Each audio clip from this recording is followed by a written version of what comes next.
پیغمبر علیه الصلاۃ والسلام فرمایل تکف شرک عن الناس، یو بخپل شر د خلکو نه رامنه کې بس. ځکه انسان کې الله دوه مادې پیدا کړي، فالهمها فجورها وتقواها. الله تعالی په انسان کې د شر ماده هم پیدا کړي، الله د خیر ماده هم پیدا کړي. درې مخلوقات الله پیدا کړي چې یو کې سراسر شر دی لکه شیطان، یو مخلوق دی هغه کې سراسر خیر دی لکه ملایکې، او انسان د دواړو نه مرکب دی، د شر او د خیر د دواړو نه مرکب دی.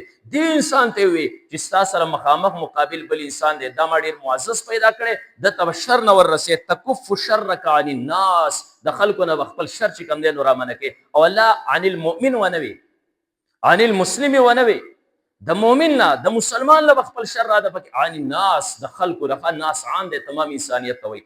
چا انسان ته به بې ځایه شر نه وررسې. ستا سره ګاونډ کې یو هندو موسیږي، یو کافر موسیږي، یو سکو موسیږي، نه دا چې تا هغه ته هم ضرر ورسې. ګورې دا هم د الله تعالی بنده دی، د الله بنده دی. الله داسې انسان ته را خطاب وکړه چې خپل شر به ترې بچ کې. ځکه دا انسان ما معزز پیدا کړی دی. او بیا سورې حجرات وګورئ، سورې حجرات کې انسان ته پته ولګي چې او واقعي ده الله تعالی انسان څومره معزز ګرځولی. الله فرمایي ولا یغتب بعضکم بعضا، د یو بل غیبت په نه کوئ. ځکه غیبت خو د یو بل عیب جویي ده، د یو بل عزت او ابرو ته لاس ورچول دي. او انسان خو چونکې الله محترم پیدا کړی دی، الله پرې پابندي ولګوله، دې نه پته ولګېده چې الله په انسان څومره خفه کېږي. الله فرمیل مذاق په یو بل پورې نه کوئ. استهزاء چې کوم دی نو لا یسخر قوم من قوم، یو قوم به په بل پورې مذاق نه کوي، استهزاء به نه کوي.